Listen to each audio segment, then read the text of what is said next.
오늘 에베소서 1장 3절부터 14절까지의 말씀을 가지고 흔들리지 않는 삶을 위하여 라는 제목으로 함께 말씀을 나누고자 합니다. 새해가 되었습니다. 저도 새해가 되면서 나름 한 가지 소원을 마음속에 하나님 앞에 기도했습니다. 그것은 저와 아내 그리고 저희 아이들이 이 세상에서 참된 삶을 사는 것입니다. 하나님께서 세상을 창조하신 창조주이심을 믿고 또 세상 가운데 그 하나님의 선하심이 있다는 것을 깨닫고 주님과 함께 그것을 누리며 살고 결국에는 하나님을 찬양하고 기뻐하는 삶을 사는 것, 이것이 저의 올해 소원입니다. 아니, 평생의 소원인 것 같아요. 저는 이렇게만 할 수 있다면 부와 명예, 권력도 상관없다고 생각합니다. 또 이렇게만 살 수 있다면 제가 비록 목회를 하지 않아도 평범한 삶을 살아도 괜찮습니다. 왜냐하면 이것이 그 어떤 삶보다도 가치 있는 삶이요, 그 어떤 인생보다 빛나는 인생이라 믿기 때문입니다.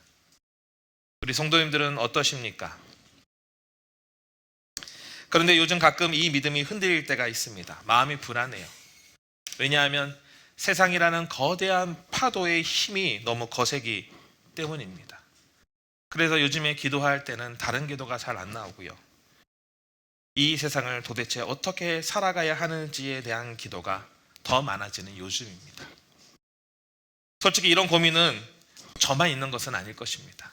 아마 이 자리에 앉아 계신 성도 여러분들도 여러분들의 고민이기도 할 것입니다.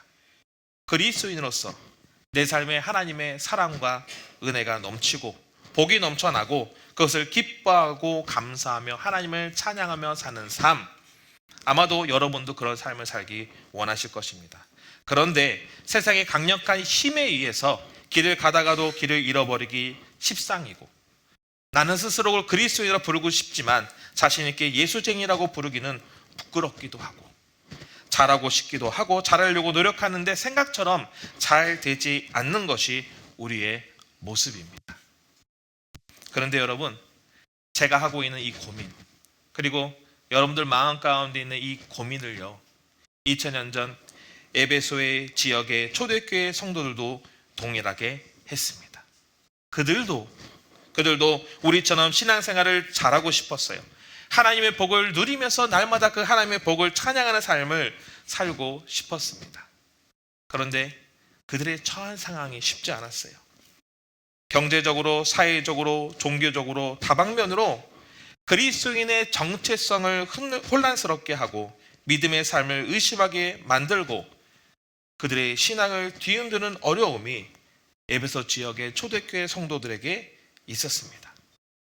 이것이 바울이 예배소서를 기록한 목적입니다. 그래서 예배소서 말씀을 깊이 묵상하고 연구하게 되면 이 세상 가운데 우리 그리스도인들이 어떻게 삶을 살아가야 될지에 대한 그 방법을 우리가 알 수 있습니다. 특별히 저는 오늘 우리가 함께 읽었던 예배소서 1장 3절부터 14절의 말씀을 통해서 그 어려운 환경 가운데 신앙생활하고 있는 예배소 성도들에게 사도 바울이 가장 먼저 권면하고 강조하고 있는 그 진리를 함께 살펴보기를 원합니다. 오늘 본문 말씀 예배소 1장 3절부터 14절까지의 말씀을 신학자들은 바울이 마침표 없이 하나의 문장으로 기록했다라고 이야기합니다. 우리가 쉼 없이 숨 쉬지 않고 계속 얘기할 때는 어떤 경우입니까? 뭔가 긴박하고 중요한 얘기를 할 때 아니겠습니까? 아마도 바울도 무언가 중요하고 긴급한 이야기를 하려는 듯 보입니다. 그리고 이 3절 말씀의 시작을 사도 바울은 이렇게 이야기합니다. 새 번역 성경인데 우리가 함께 읽어보도록 하겠습니다. 시작. 우리 주 예수 그리스도의 아버지이신 하나님을 찬양합시다. 하나님께서 그리스도 안에서 하늘에 속하 온갖 신령한 복을 우리에게 주셨습니다. 새 번역 성경에는 첫 구절이 어떻게 시작하고 있습니까? 하나님을 찬양합시다. 바울은 신앙생활의 어려움을 겪는 예배소 성도들을 향해서 가장 먼저 긴급하고 중요하게 이야기한 것이 있는데 그것은 바로 하나님을 찬양하라는 것입니다. 그리고 바울은 3절부터 14절 내용, 숨도 쉬지 않고 이야기를 계속해 나가는 과정 가운데 이 찬양, 찬미, 찬송이라는 단어를 3번이나 반복합니다. 계속해서 말씀을 한번 보겠습니다. 세 번역 성경입니다. 1장 6절 제가 읽겠습니다. 그래서 하나님이 하나님의 사랑하시는 아들 안에서 우리에게 거저 주신 하나님의 영광스러운 은혜를 찬미하게 하셨습니다. 1장 12절 그것은 그리스도께 맨 먼저 소망을 둔 우리로 하여금 하나님의 영광을 찬미하는 사람이 되게 하시려는 것이었습니다. 1장 14절 성령은 하나님의 소유인 우리가 완전히 구원받을 때까지 우리의 상속의 담보이시며 우리로 하여금 하나님의 영광을 찬미하게 하십니다. 사도 바울은 쉼없이 편지의 내용을 기록하면서 처음부터 중간중간 계속해서 무엇을 이야기하고 있냐면 우리가 삶을 살아가는 데 있어서 하나님을 찬양하는 것이 우리의 삶의 목적입니다. 이것이 우리의 사명입니다. 이것이 우리의 축복입니다라고 이야기하고 있는 것입니다. 그러나 당시 예배소 성도들의 처한 상황을 고려하면 이 찬양하라, 찬미하라, 찬송하라 이 단어는 다르게 느껴집니다. 바울이 계속해서 강조한 찬양과 이 찬미라는 단어는요, 헬라어 원문을 살펴보면 당시 사람들이 사람들에게 보내는 찬사, 칭찬, 인정 등을 표현하는 행위로 사용되는 단어입니다. 그래서 그 당시에 이 말들은 굉장히 쉽게 사용되는 말들이었어요. 어떻게 사용됐느냐? 이 말은 예배소 성도들이 생활 속에서 가장 많이 듣는 말 중에 하나였는데 훌륭한 정치 지도자들을 향해서 이 말을 썼습니다. 그리고 군사의 영웅들을 향해서 이 단어를 사용했어요. 그리고 사람들 가운데 지혜가 용기가 있는 사람들이 있다면 그들을 향해서 찬송과 찬미를 올렸습니다. 특별히 이 예배소서의 배경이 되는 예배소 지역에는요, 아데미 여신이라는 거대한 신을 모시고 있었습니다. 그 신전에는 100여 명의 사제들이 있었는데 그들은 일주일에 몇 번이고 그리고 1년에 몇 번이고 그 예배소 지역을 관통하는 도로를 걸어가면서 예배소의 아데미여, 예배소의 아데미여 외치면서 그 신을 찬송하고 찬미하였습니다. 그래서 바울이 지금 강조하고 있는 이 단어는 예배소 지역에 있는 성도들에게는 굉장히 익숙한 단어였습니다. 그런데 사도 바울은 그 단어를 사용해서 예배소 지역에 있는 초대교회 성도들에게 이렇게 이야기하고 있는 것입니다. 우리가 해야 할 찬사와 칭찬, 인정은 세상이 아닌 오직 하나님을 향해 해야 합니다. 그것이 오늘 사도 바울이 예배소 성도들에게 강조하고 싶은 것입니다. 여러분, 세상은 수많은 사람들을 향해서 세상의 그 어떤 것을 향해서 찬양하고 찬송하고 찬미하고 그들을 높입니다. 그런데 우리 그리스도인이 해야 될 것은 세상의 사람들, 세상의 그 어떤 것이 아닌 오직 하나님을 찬송하고 찬미해야 하는 것입니다. 성도 여러분, 여러분들은 누구에게 찬사와 칭찬, 인정을 고백하십니까? 작년 한 해 나 정말 많이 수고했어. 내가 최고지. 나 스스로를 찬사를 보내십니까? 와, 저 사람 정말 대단한 사람이야. 저 사람 최고야. 나 저 사람을 좀 배워야 되겠어. 어떤 사람에게 찬사를 보내고 계십니까?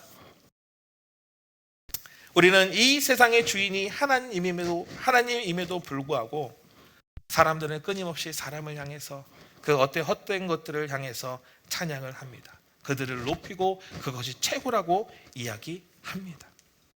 세상은 그럴 수 있어요. 그런데 성도 여러분, 우리는 그리스도입니다. 우리는 하나님 외에 다른 대상을 찬양해서는 안 됩니다. 그리고 하나님이 받으셔야 할 그 찬사를 가로채서도 안 됩니다. 만약 당신이 이 목적을 잃어버린다면 당신의 신앙은 길을 잃어버리고 방황할 것이며 결국에는 하나님을 떠나게 될 것입니다. 한국교회와 교회의 리더십이 흔들리는 이유는 단 하나입니다. 하나님께 돌아가야 될 그 찬양, 그 하나님께 돌아가야 될 그 찬사, 그 하나님께 돌아가야 될 그 인정을, 찬양과 영광을 교회가 사람이 누렸기 때문입니다. 하나님이 아닌 교회가, 하나님이 아닌 사람이 그것을 누렸기 때문에 지금 우리 한국교회 리더십들이 어려움을 겪는 것입니다. 제가 나이가 들면서 가장 어려워하는 부분입니다. 영안교회 사역을 하면서 가장 경계하는 부분입니다. 저도 드렸습니다. 내가 내 자랑하다가 또 사람들의 칭찬에 내가 우쭐거리다가 하나님을 떠나는 죄를 지을까 봐 두렵습니다. 성도 여러분, 우리의 믿음이 흔들리지 않기 위해서, 이 세상의 거대한 파도 속에서 우리가 온전한 그리스도에 살기 위해서 우리가 어떻게 해야 되겠습니까? 하나님을 찬양합시다. 찬양은 노래나 감사의 표현뿐만이 아닙니다. 우리의 삶 전체가 하나님께 영광 돌리는 헌신적인 삶의 태도가 곧 찬양입니다. 가정에서 매 식사 때마다 서로를 주의 사랑으로 축복하고 격려하십시오. 야, 너 공부했어? 오늘 제대로 지냈어? 똑바로 살았어? 네가 그렇지? 이런 얘기는 우리가 해야 될 말이 절대 아닙니다. 우리는 일터에서 하나님을 찬양해야 됩니다. 매일 아침 출근하는 그 지하철, 매일 아침 나가야 되는 그 가게의 삶이 쉽지 않습니다. 그러나 우리는 이렇게 기도해야 됩니다. 하나님이 주신 사명을 기억하며 오늘도 기쁘고 즐겁게 일하겠습니다. 그렇게 기도하고 내 삶의 자리에 나갈 때 하나님께서 우리를 도와주실 것입니다. 그리고 교회에서 의자를 정리하며 테이블을 닦으며 혹은 쓰레기를 주스며 우리는 어떻게 됩니까? 하나님을 찬양하고 영광 돌리십시오. 그것이 하나님께서 저와 여러분에게 부여하신 삶의 목적입니다. 하나님을 찬양합시다. 제가 하나님을 찬양합시다라고 말하면 어떤 분은 이렇게 이야기할 수 있습니다. 하나님이 나에게 해준 것이 아무것도 없습니다. 그럴 수 있습니다. 충분히 그럴 수 있습니다. 저 또한 그런 생각을 자주 합니다. 나에게 채워지지 않는 그 어떤 것 때문에 내 나름대로 삶을 계획했는데 내 생각처럼 잘 되지 않는 삶으로 인해서 하나님을 찬양해야 된다는 것이 부담스러울 수 있습니다. 특별히 우리가 살고 있는 이 세상에는 더더욱 그렇습니다. 왜냐하면 세상은 소유와 소비라는 현대사회의 특징 때문에 내가 아무것도 가지지 않은 채 하나님을 찬양한다? 이것은 쉬운 일이 아닙니다. 사람들은 무언가를 소유하고 소비하면서 나는 이런 사람이야 자기 자신을 증명합니다. 그것이 충분히 이루어지지 않으면 세상에 뒤처졌다고 여기고 자신을 형편없는 존재로 생각합니다. 그래서 사람들이 어떻게 살아갑니까? 끊임없이 소비하고 끊임없이 소유하려고 살지 않습니까? 그것을 갈구합니다. 그래서 세상살이가 때로는 너무 힘들게 느껴질 때가 있습니다. 제가 영화교회에 처음 사역할 때요, 몇몇 집사님들이 저에 대한 정보를 너무 강조한 나머지 제가 부끄러웠던 일을 경험했던 적이 있습니다. 집사님들이 저를 소개할 때 이렇게 소개하시는 거예요. 우리 목사님 서울에서 오셨어요. 그것도 우리 목사님 강남 8학군에서 지내다가 오셨어요.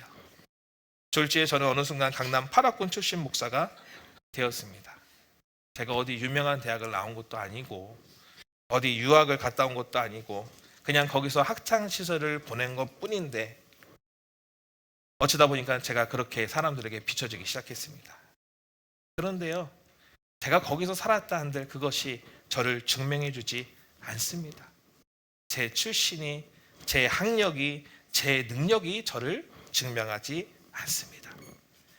성도 여러분, 우리가 왜 하나님을 찬양해야 합니까? 그것은 세상 것으로는 아무것도 증명할 수 없는 저를, 여러분을 하나님께서 선택하시고 구원하시고 하나님의 자녀로 삼아 주셨기 때문에 우리는 그 하나님을 찬양할 수 있는 것입니다.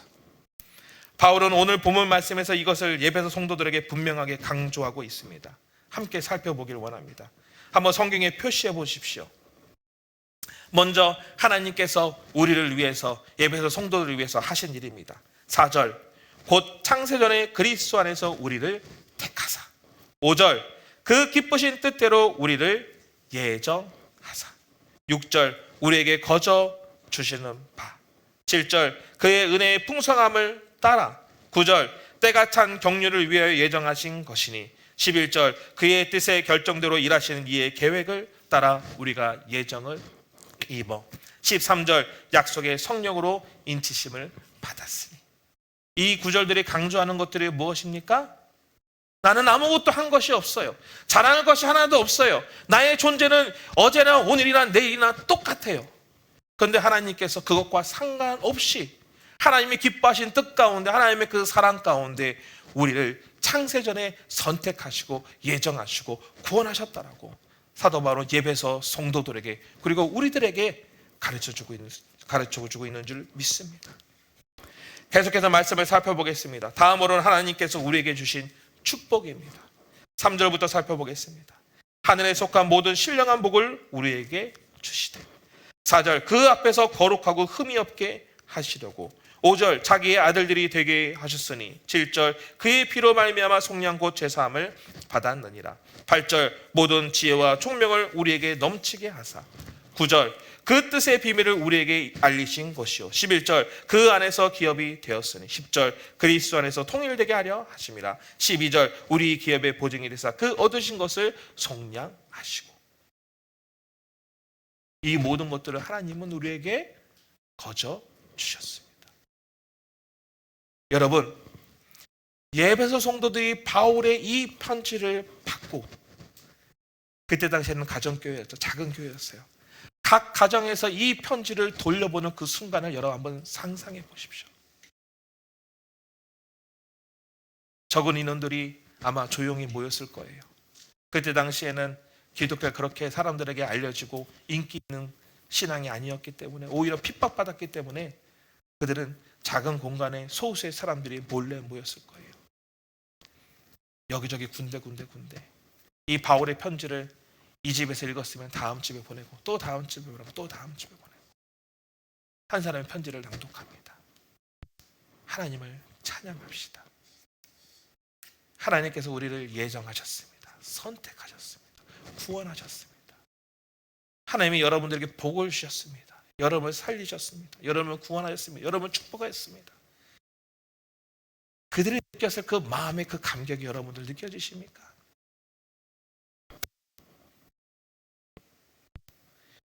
예배소 지역에서는 기독교 신앙이 주류 신앙이 아니었어요. 오히려 핍박받는 신앙이었어요. 사람들이 눈치를 봐야 됐었어요.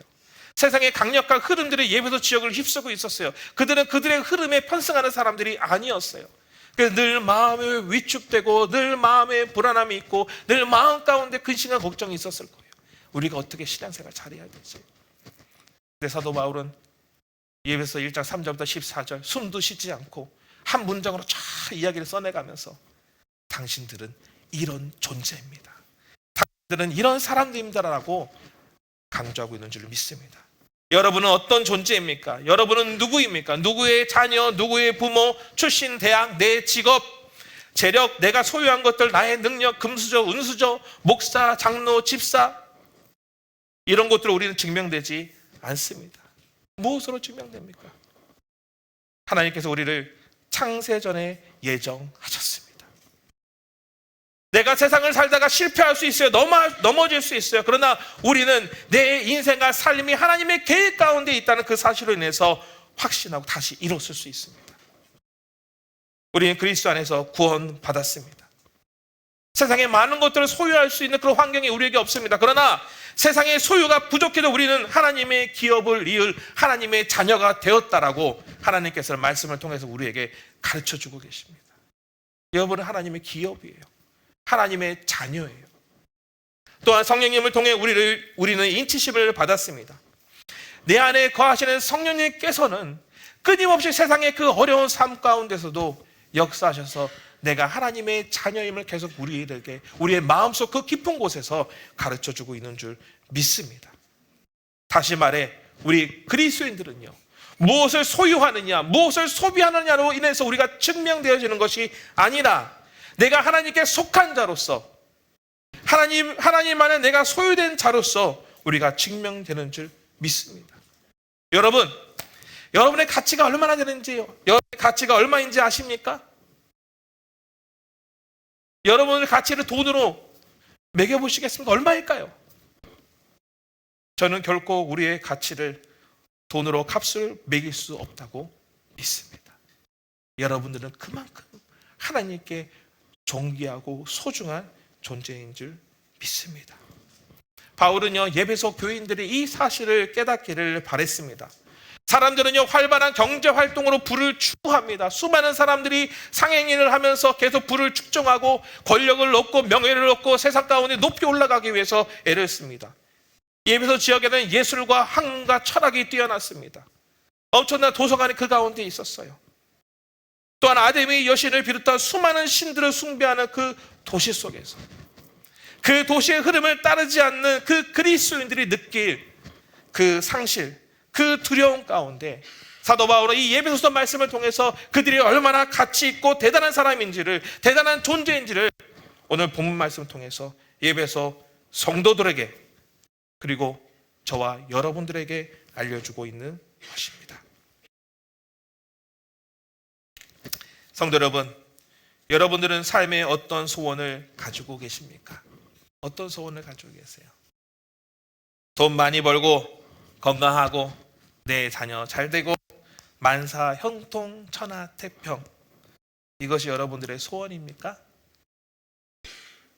그런데 여러분 아시잖아요. 이것이 소원인들 이와 같은 소원은 불확실합니다. 불확실함에 기대는 소원은 소원이 될 수 없습니다. 오늘 성경 말씀 우리에게 약속하고 있습니다.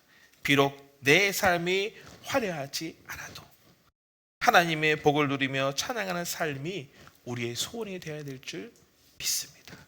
그것이 어떻게 가능하느냐? 내가 누구인지 기억하십시오. 하나님은 우리를 선택하시고 부르시고 구원하시고 성령으로 인쳐주셨습니다. 여러분들은요, 하나님의 소유입니다. 또한 우리가 해야 할 일은 내 삶에 일어나는 그 모든 것들을 통해서 하나님을 찬양하는 것입니다. 그와 같은 삶을 우리가 살기를 결단할 때 하나님께서 우리의 믿음을, 우리의 신앙을 이 세상의 그 거대한 흐름 가운데 흔들리지 않고 굳건하게 붙잡아 주실 것입니다. 비록 내가 세상 가운데서는 인정받고 세상 가운데 그 수많은 부와 권력을 누리지 못할지언정 하나님께서 우리의 삶을 그 어떤 사람보다 가치 있고 의미 있고 보람된 삶으로 인도하여 주실 줄 믿습니다.